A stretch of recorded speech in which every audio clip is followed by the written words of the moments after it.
संवाद doctor BN आचार्य, president doctor association, और doctor Jagdish Singh Rawat, सचिव डॉक्टर एसोसिएशन ने रामा हॉस्पिटल लखनपुर में संवाद का कार्यक्रम आयोजित किया। दीप प्रज्वलन के साथ कार्यक्रम की शुरुआत हुई, जिसमें विशेष रूप से रमा मेडिकल कॉलेज के एसोसिएट प्रोफेसर तथा उत्तर प्रदेश के जाने माने नेफ्रोलॉजिस्ट डॉक्टर DK सिन्हा ने, डायबिटिक तथा कार्डियोलॉजिस्ट डॉक्टर राजीव गुप्ता ने हार्ट अटैक पर संवाद किया। डॉक्टर DK सिन्हा ने डायबिटिक की विभिन्न स्टेजेस पर चर्चा की तथा उसके प्रिवेंशन और प्रिकॉशंस बताए।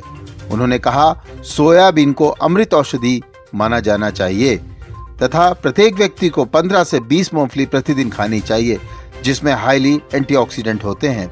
सरसों का तेल जरूर से जरूर प्रयोग करना चाहिए तथा प्रत्येक व्यक्ति को नींबू की चाय का सेवन करने चाहिए तथा डायबिटिक पेशेंट को मसाले बंद नहीं करने चाहिए। वहीं कार्डियोलॉजिस्ट डॉक्टर राजीव गुप्ता ने हृदय रोगियों को नवंबर, दिसंबर तथा जनवरी में विशेष रूप से सावधान रहने को कहा। उनका कहना था, हार्ट अटैक का फर्स्ट आवर गोल्डन आवर होता है। कार्डियोलॉजिस्ट ने हार्ट के प्रॉब्लम के 4 सिम्टम्स भी बताए। उनका कहना था, ECG एक ऐसा पहला टेस्ट है जो प्रत्येक हार्ट पेशेंट को सबसे पहले कराना चाहिए। कानपुर से doctor Krishna Tripathi, bureau chief की रिपोर्ट। इंसुलिन जो निकल रहा है उसका पेरिफेरल सेल्स पे एक्शन ना होना, इंसुलिन की कमी टाइप 1 डायबिटीज, एक्शन ना होना या रेजिस्टेंस होना टाइप 2 डायबिटीज। ये मेन 2 टाइप की डायबिटीज हम लोग समाज में देखते हैं। जो डेफिनेशन है, रिसेंट डेफिनेशन क्या है डायबिटीज की? शुगर 200। ये डायबिटीज वाली कैटेगरी है। नॉर्मल होनी चाहिए fasting blood sugar, this will be all repetition और आपका सब रिवीजन ही होगा। Fasting blood sugar less than 10 और 2 घंटे बाद की शुगर लेस देन 140। इसके बीच की एक कैटेगरी है IGT, मींस इनकी शुगर फास्टिंग 110-125 के बीच में है और PP शुगर 140-200 के बीच में है, वो IGT ग्रुप में आते हैं। इसका मतलब यही वो पोटेंशियल पेशेंट हैं जिनकी अगर देखभाल ठीक से कर ली जाए तो वो डायबिटीज में कन्वर्ट नहीं होंगे। तो देखभाल क्या करनी? Blood sugar control, target diet, target उनका व्यायाम, टारगेट उनका ब्लड प्रेशर, ये सारी चीजें अगर इस ग्रुप के लोगों को ध्यान से दी जाए, केयर करी जाए, तो उनकी डायबिटीज बच सकती है भविष्य में जो उनको होने वाली है। ग्रस्त रहना, बिना कारण वजन घटना, लेट ना होना। जो हमारे मरीज होते हैं वो खाने में प्रोटीन ऑलरेडी कम खाते हैं, हम लोग कम प्रोटीन खाते ही नहीं। इसलिए डायबिटीज के मरीजों में किडनी खराब होने पर दाल या दूसरे प्रोटीन बंद नहीं करने चाहिए।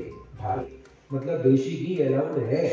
दूध की काली चाय कैसे बनती है साहब? काली चाय के में छन्नी पे पत्ती रखिए, गर्म पानी डालिए, नीचे गोल्डन कलर का पानी आएगा। ठीक, अगर किडनी खराब हो जाए तो फ्यूचर यही होता है कि डायलिसिस कराइए या दूसरा गुर्दा लगाइए, लगता है। लेकिन अंदर देखिए क्या हो रहा है किडनी में, 35% दोनों गुर्दे खराब हो चुके हैं। तो creatinine is very sensitive marker जिसको कि बहुत संभाल के इंटरप्रेट करना चाहिए। अगर क्रिएटिनिन जरा भी बॉर्डर लाइन है तो समझ जाइए गुर्दे में थोड़ी पुरानी खराबी चल रही है इसको, जिसका तुरंत निदान होना आवश्यक है। अगर डायबिटीज कंट्रोल ठीक से ना की जाए तो क्या होता है?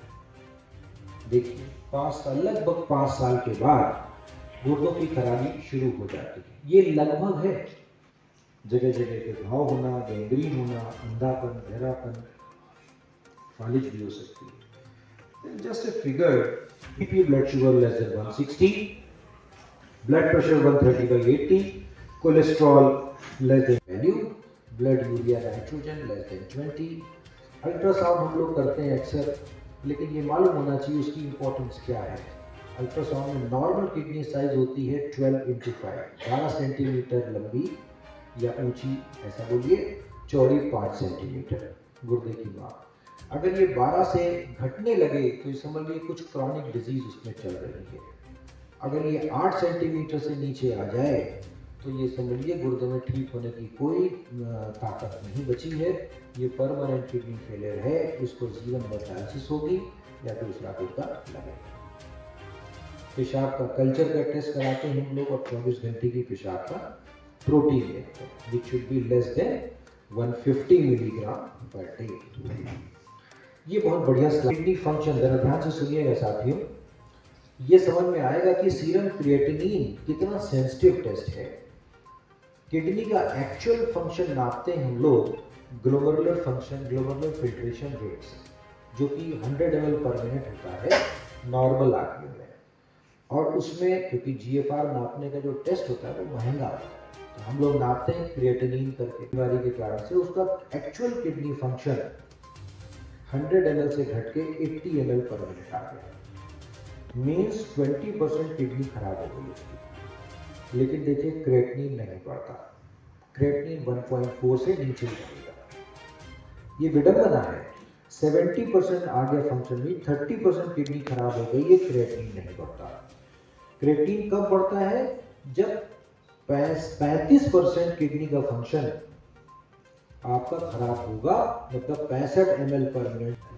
बिना इलाज के 80% लोगों के गुर्दे खराब हो जाते हैं, क्योंकि वो डिटेक्ट ही नहीं कर पाते, ये टेस्ट ही नहीं कर पाते माइक्रोएल्ब्यूमिन का।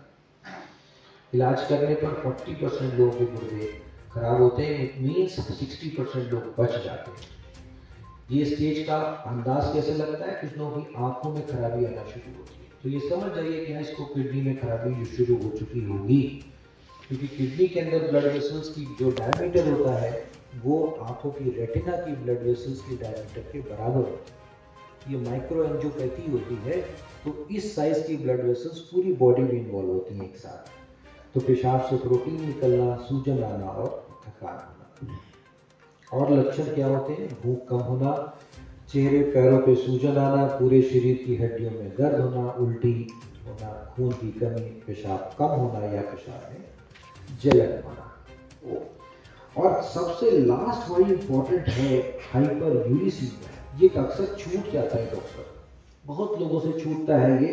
यूरिक एसिड बॉर्डर लाइन है, वो छूट गया और एंडोथेलियल डिसफंक्शन शुरू हुआ, and which takes place all over the body including the kidney, and there is a protein leak from the kidney, and that's the first damage in the kidney in the form of proteinuria, microalbuminuria. ये नाम सुना होगा आप लोगों ने। ये test होता है सबसे पहला किडनी का इन्वॉल्वमेंट। अगर किसी भी बीमारी से आपको पकड़ना है, चाहे वो हाई ब्लड प्रेशर हो, डायबिटीज हो, स्मोकिंग हो, किसी दवा की वजह से हो, कैंसर हो, कोई भी डिजीज की वजह से, इस ब्रह्मांड में जितनी बीमारियां हैं, अगर किडनी का इन्वॉल्वमेंट पूछा जाए, डॉक्टर साहब इसमें किडनी इन्वॉल्व हो रही है कि नहीं हो रही है, तो माइक्रोएल्ब्यूमिन नाम का टेस्ट कर लीजिए, तो पता लग जाएगा। अगर वो 30 मिलीग्राम पर डे से ज़्यादा है तो माइक्रोएल्ब्यूमिन पॉजिटिव, किडनी इन्वॉल्वमेंट हो चुका। क्रिएटिनिन बढ़ने में बहुत ज़्यादा वक्त लगता है, इनिशियली केवल माइक्रोएल्ब्यूमिन ही पॉजिटिव मिलता है। तो डायबिटीज, बच्चेदानी का इन्फेक्शन, पेशाब के रास्ते का इन्फेक्शन, बिस्तर है, तो ब्लड शुगर को ठीक से कंट्रोल रखना होगा। ब्लड वेसल के अंदर एक दीवार होती है, उसको एंडोथेलियम कहते हैं, सबसे अंदर की दीवार। So hallmark of the aging of cardiovascular system and renal circulation system is the endothelial dysfunction. वो एंडोथेलियल खराब तरीके से काम करना शुरू करती है शुगर के मरीजों में, इसलिए ये problem. Which is retrosternal, substernal, or involving the upper part of the abdomen, and it is radiating to either of the arms or both the arms, or if it is even radiating to the back even, and if it is associated with diaphoresis, nausea, vomiting, it could be NMR. It could be NMR. And this is important because clinical practice I have been witnessing that they used to corroborate these events with the acid reflux disorder. They used to say that मुझे तो gas की problem है, I am having this gas problem, and they have been coming to my clinic with these sort of things. I used to tell them that please don't miss it, because it's going to be fatal if you miss it. So coronary artery disease, if you miss it, it becomes a fatal. In diabetes, you might not have any chest pain. Remember one thing: there are 4 different subsets of people who cannot have witnessed, who might not witness this chest pain, and still they are having obstructive coronary artery disease, or you can say in other words, myocardial infarction. The first subset of group is the diabetic patient. They usually present with ghabrahat, dizziness, or sometimes uneasiness. So all those diabetics, particularly in the months of this November, December, and January, where our blood pressure increases because of the catecholamine stress, and particularly in the early morning hours. And it is because of this that MI and strokes are very common in the early morning hours in these 3 months particularly, or in the months of winters. What do you